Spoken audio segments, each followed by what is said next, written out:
Pada tahun 1993, Presiden AS saat itu Bill Clinton mengusulkan rencana jalur informasi super cepat yang menetapkan posisi terdepan industri internet AS di era Web 1.0 dan Web 2.0 secara internasional. Setelah hampir 20 tahun, pada Desember 2021, pada audensi Kongres tentang Industri Enkripsi yang diadakan oleh House Financial Services Committee atau Komite Layanan Keuangan DPR Amerika Serikat, anggota Kongres AS mengusulkan untuk memastikan bahwa masa depan revolusi Web 3 terjadi di Amerika Serikat. Sementara itu, Jepang lebih tegas lagi dari Amerika Serikat.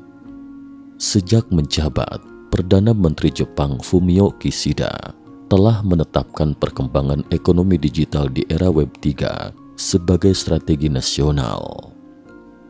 Jika kata kunci terpanas di tahun 2021 adalah metaverse atau meta semesta, maka pada tahun 2022 dan 2023, kata kunci terpanas pastinya adalah Web 3. Dalam 1 atau 2 tahun terakhir, revolusi internet baru telah tiba secara diam-diam.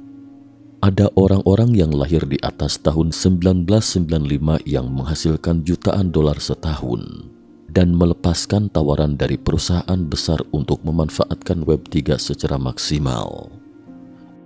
Ada yang percaya bahwa Web 3 akan menjadi peluang terbesar dalam 30 tahun ke depan. Namun, saat pasar sedang panas, 2 miliarder teknologi paling terkenal di dunia, yakni Elon Musk dan Jack Dorsey, justru tidak setuju dengan konsep Web 3. Elon Musk berpendapat bahwa sebaiknya teknologi seperti Web 3 ini tidak ada. Saya tidak menyarankan Web 3 itu nyata. Sepertinya lebih seperti kata kunci pemasaran daripada kenyataan sekarang. Hanya bertanya-tanya, seperti apa masa depan dalam 10, 20, atau 30 tahun? 2051 terdengar sangat futuristik, kata Elon Musk melalui cuitannya di Twitter. Elon Musk mempertanyakan prospeknya dan mengatakan bahwa Web 3 lebih seperti tipu muslihat pemasaran. Sedangkan Dorsey berpendapat bahwa konsep Web 3 sendiri sebenarnya hanyalah entitas terpusat dengan label berbeda. Jadi pada akhirnya, hanya perusahaan-perusahaan dan mitra terbatas merekalah akan memiliki Web 3. Ini pada akhirnya adalah entitas terpusat dengan label berbeda, kata Dorsey melalui akun Twitternya. Pendiri Twitter Jack Dorsey juga mengkritik bahwa apa yang disebut desentralisasi itu sebenarnya adalah permainan kapitalis. Jadi, apakah Web 3 merupakan peluang untuk menjadi kaya atau justru penipuan yang mengejutkan?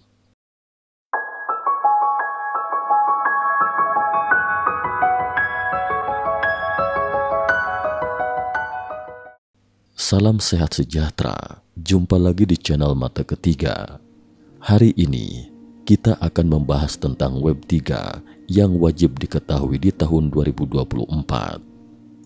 Pada tahun 2021, sebuah game bernama Axie Infinity diam-diam melanda Filipina. Dalam semalam semua orang, mulai dari anak muda usia 20-an hingga orang tua berusia 70-an memainkannya. Sekilas game ini terlihat seperti Pokemon, tetapi tidak seperti mode permainan tradisional free to play atau pay to win. Axie Infinity adalah permainan bermain untuk mendapatkan uang, di mana pemain mengumpulkan dan mengembangbiakan makhluk digital yang dikenal sebagai Axies. Makhluk-makhluk ini terlibat dalam pertempuran atau menyelesaikan misi, menghasilkan token Smooth Love Potion yang dapat dikonversi menjadi uang di dunia nyata, sehingga membuat sejumlah besar pemain menganggap bermain game sebagai mata pencaharian. Namun pemain harus menyadari bahwa game-game ini masih dalam tahap awal dan memiliki risiko yang cukup besar.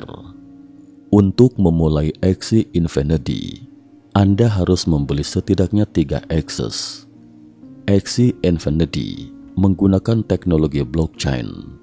Pemain bisa menang dengan berpartisipasi dalam pertempuran PvP, membelinya dan menjualnya di pasar, atau mengumpulkan Axie langka.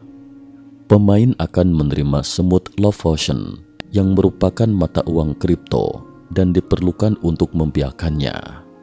Kemudian SLP ini dapat ditukar dengan Ethereum dan dikonversi ke fiat. Kamu juga dapat membeli SLP langsung dari Uniswap atau Binance. Lalu ada dua simbol utama dalam game Axie Infinity, yaitu AXS dan SPL. Keduanya adalah jenis token ERC20 di blockchain Ethereum. Simbol AXS digunakan untuk tata kelola platform. Pemegang token dapat memilih dan memutuskan pengembangan platform. Pemain juga akan dapat memperoleh AXS Coin dengan bermain di alam semesta game ini dan dengan menyumbangkan konten buatan pengguna. Pemain dapat menukar token SLP yang diperoleh menjadi mata uang fiat melalui platform pertukaran kripto. Pada akhir Februari 2022, Axie dilaporkan menjadi seri NFT pertama yang mencapai penjualan $4 miliar AS.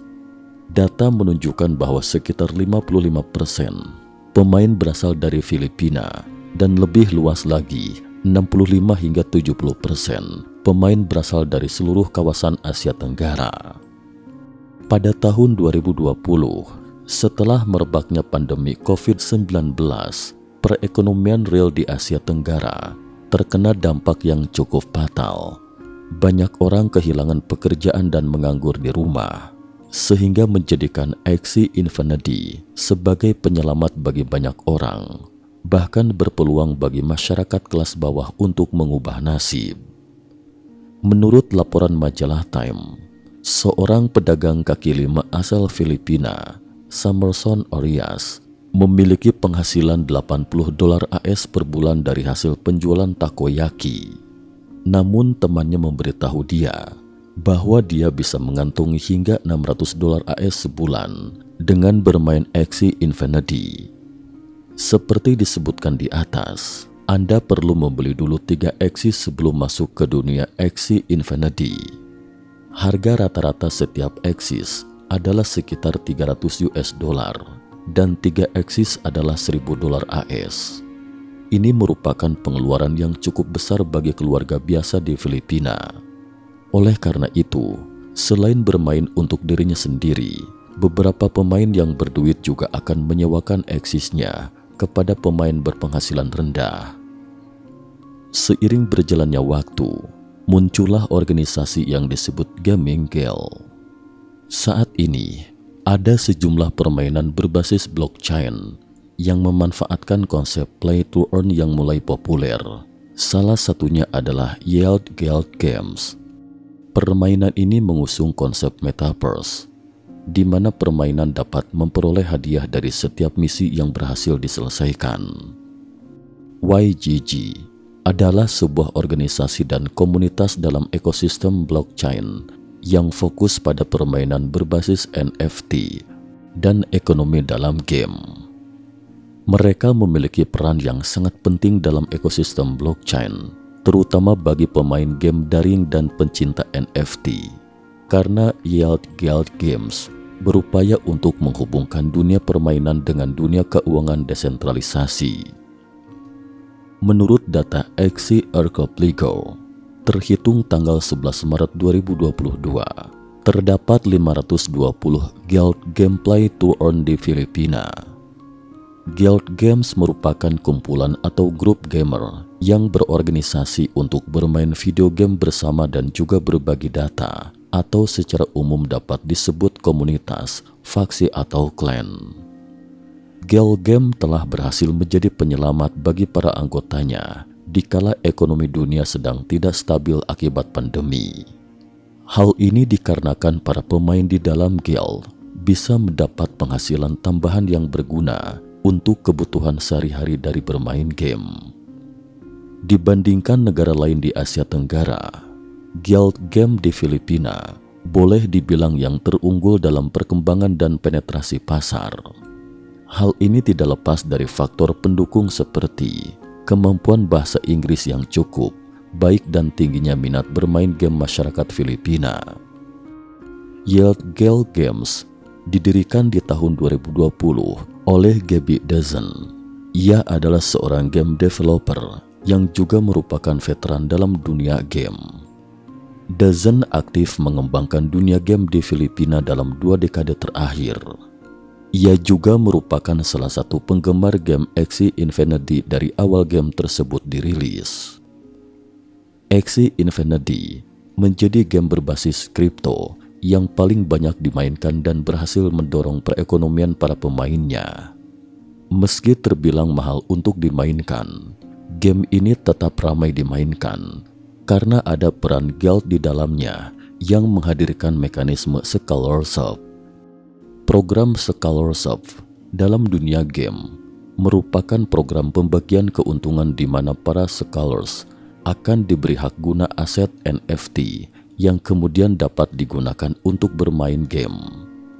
Guild ini telah digunakan lebih dari 30.000 Axie Infinity Scholars di 10 negara. Suksesnya Guild game di Filipina pun memicu ketertarikan lebih luas di kawasan Asia Tenggara lainnya, misalnya di Malaysia, Vietnam, Thailand, dan Indonesia. Buku putih Axie Infinity dengan jelas menyatakan bahwa Axis adalah sebuah negeri digital tempat orang-orang dari seluruh dunia berkumpul yang menggabungkan pekerjaan dan hiburan menjadi satu dan membangun koneksi seumur hidup.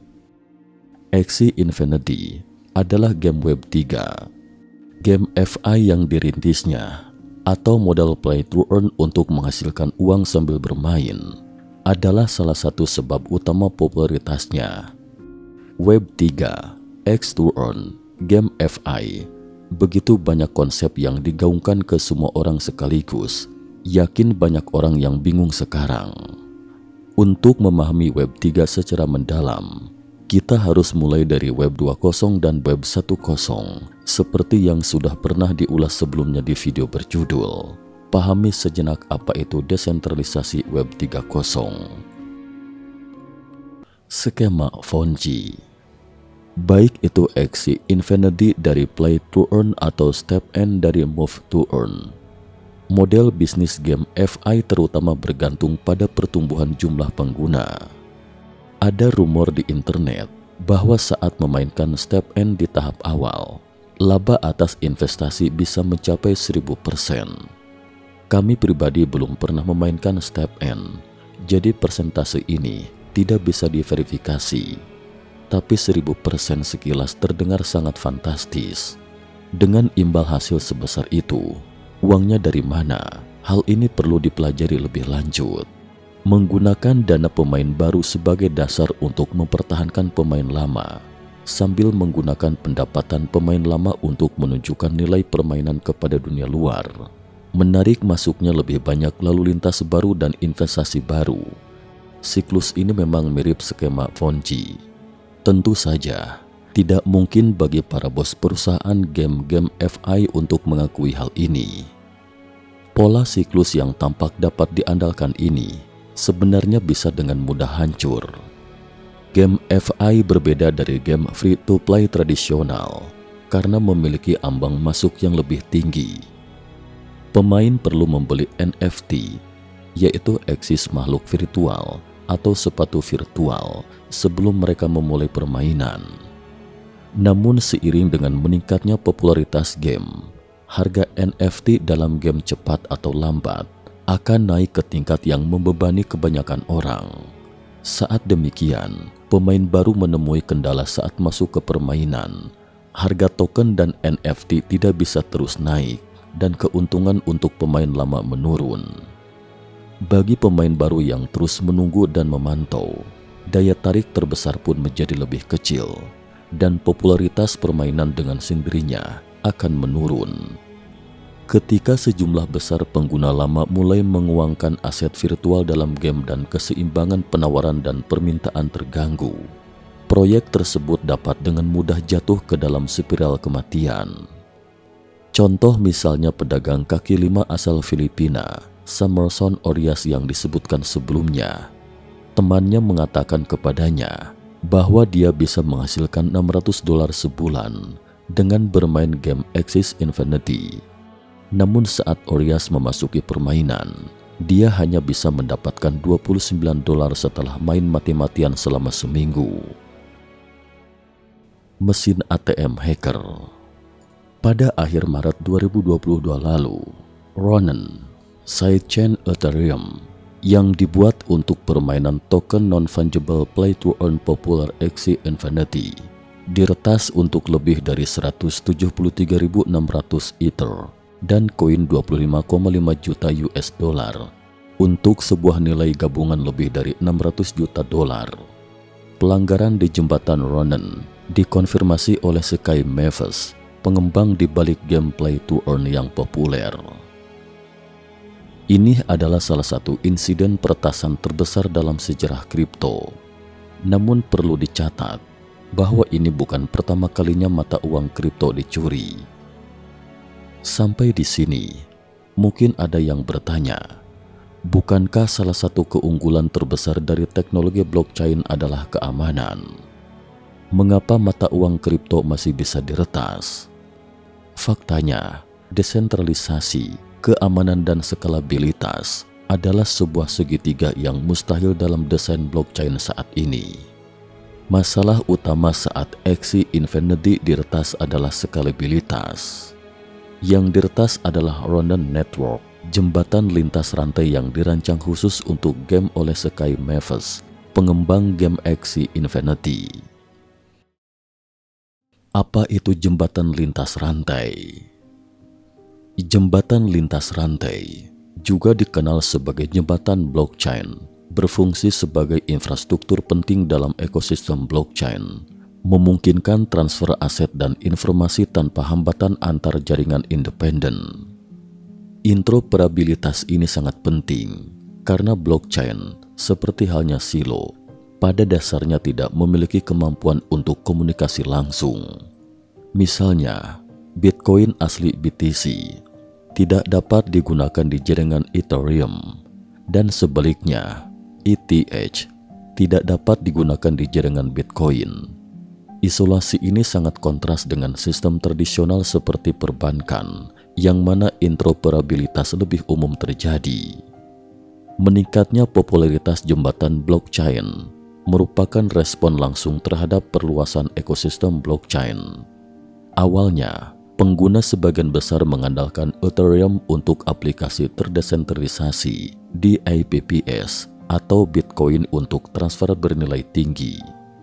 Namun, keterbatasan dalam blockchain populer seperti Ethereum mendorong pengembangan platform yang baru yang menawarkan manfaat seperti biaya transaksi yang lebih rendah dan throughput jaringan yang lebih tinggi.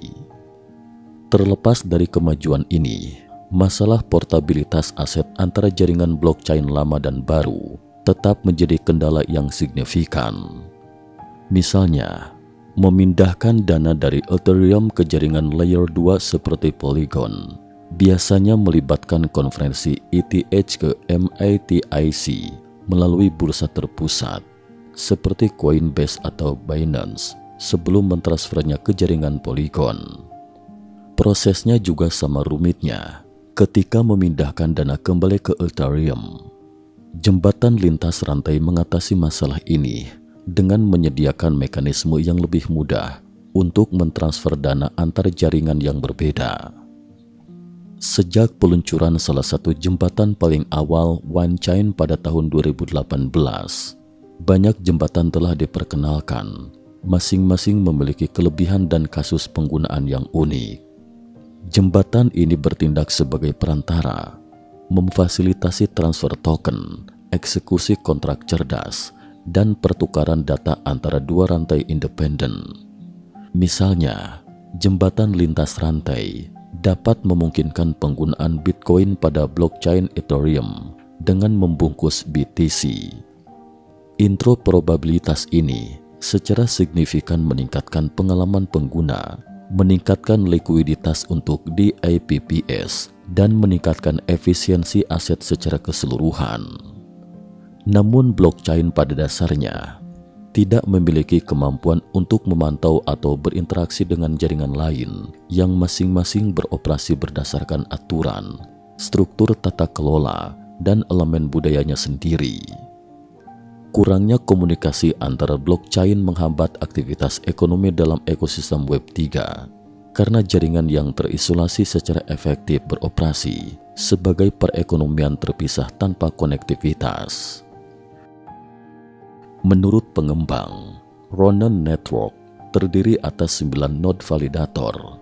Perannya adalah untuk mengonfirmasi dan memvalidasi transaksi kripto. Untuk menandai transaksi penyetoran atau penarikan, diperlukan 5 dari 9 tanda tangan digital oleh validator. Kami memastikan bahwa peretas berhasil mendapatkan kendali atas 4 validator, termasuk validator pihak ketiga yang dijalankan oleh XCDAO. Sebut mereka. Mekanisme tanda tangan digital oleh minimal node validator memang digunakan untuk menekan potensi penyerangan.